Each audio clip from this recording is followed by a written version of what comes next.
Magpakulo na ako dito guys ng ng tubig. Babalian sa to guys na ng tubig muna. Tapos tatapon ko yung pinaglagaan. Tapos ito naman guys yung galonggong. Ito yung amin ulam ng tanghali. Dami namin ulam. Yan, chopin muna tayo guys. At saka hinapan. Ito guys, kumulo na itong tubig. Lagyan natin itong fairness. Pagpuluan na ulit natin ito guys na sandali. Para lumitaw yung mga scam, yung mga bibig guys. Kailangan natin gawin yan kasi yung mga binari sa palengke, inaritapuan ng mga langaw. Ayan, namatay yung mga bacteria effects. Yan guys, kumulo na. Ngayon na pa to guys kumulo. Pero hindi ko muna tinanggal. Pinintay ko muna maglabasan itong mga to. Ayan. Siguro hanggang ganyan lang guys yung parami yung pambabas. Kaya tatanggalin natin at hugasan po ulit. Hugasan naman natin itong pan niya.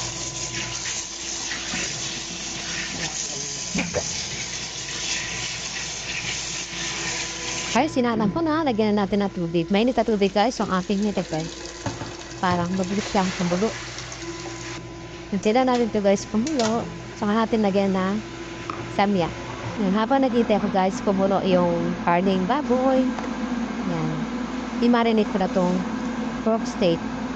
Pork steak cut.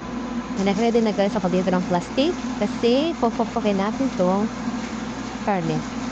Para tender siya. Natin.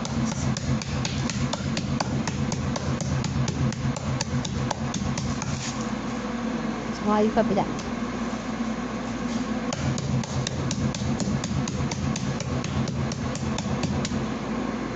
Ayan guys, tatapos ko na lahat. Ayan, 2, 3, 4, 5 pieces guys. Lagyan natin dito sa legal. Bigyan natin guys ng bawang. Ganyan natin. Tapos, lagyan din natin ng paminta.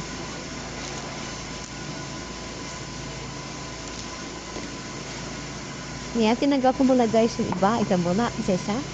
Palagyan po siya ng barbecue sauce.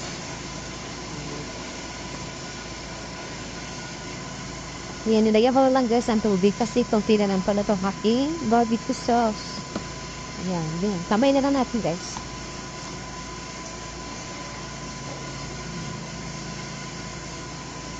At saka oyster sauce.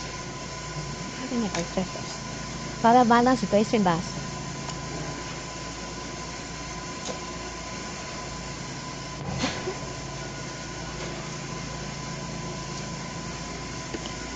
Ayan guys, tapos na. Ang maganda dito guys sa barbecue sauce ay nakakapagpalambot talaga siya ng karne.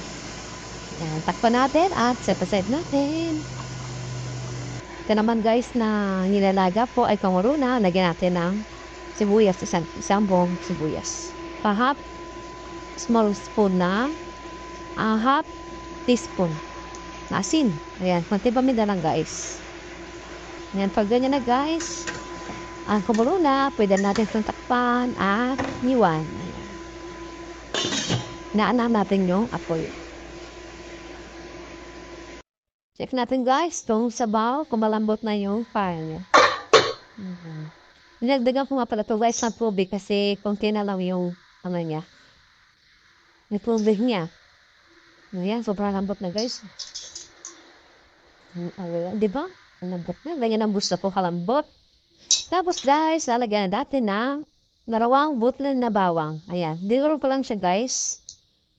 Tapos, lagyan natin ng bakote. Ayan, ito yung bakote guys. Ito yung laman. Ayan, lagyan na natin dyan yan guys. Apuluan na natin to. Ayan, hindi na ako maglalagay na seasoning kasi yun na guys yung seasoning. Ayan, tatanggalan din natin guys yan. Kapag na yung lasa niya. Ayan, takpan ulit natin.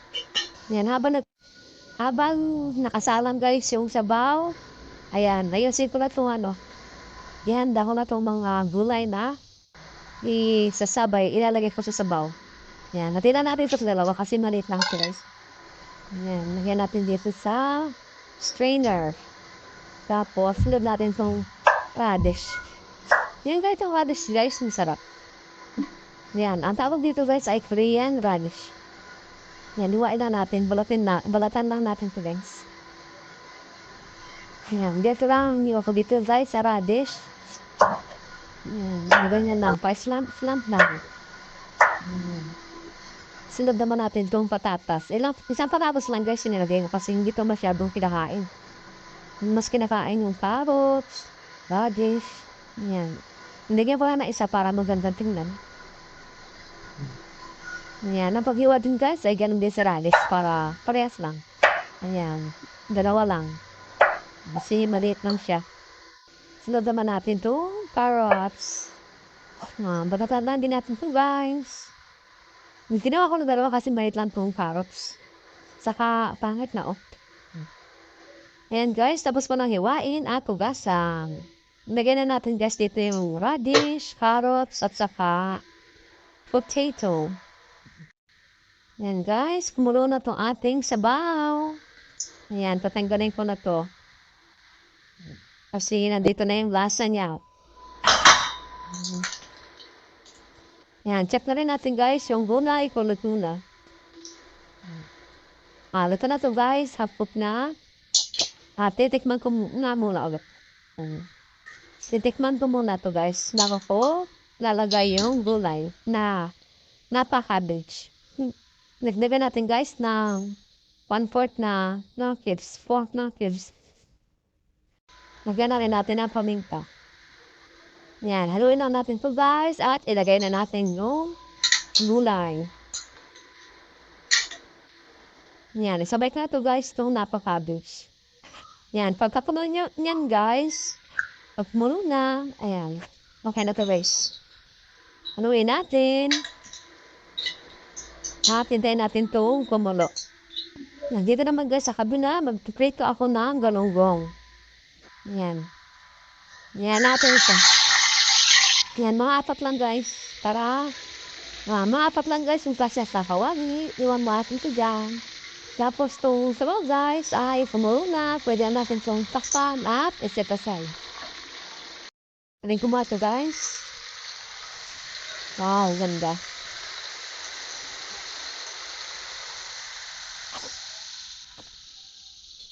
Luto na rin guys itong galunggong. Pwede ko na i-off yung coin. Ayan. Ayan natin po. Ayan, hinitay ko naman guys yung tirang karabe. Kagabi. Sinaan ko lang yung apoy. Hindi na ako guys naglalagay dyan ng oil. Ayan, ganyan lang siya.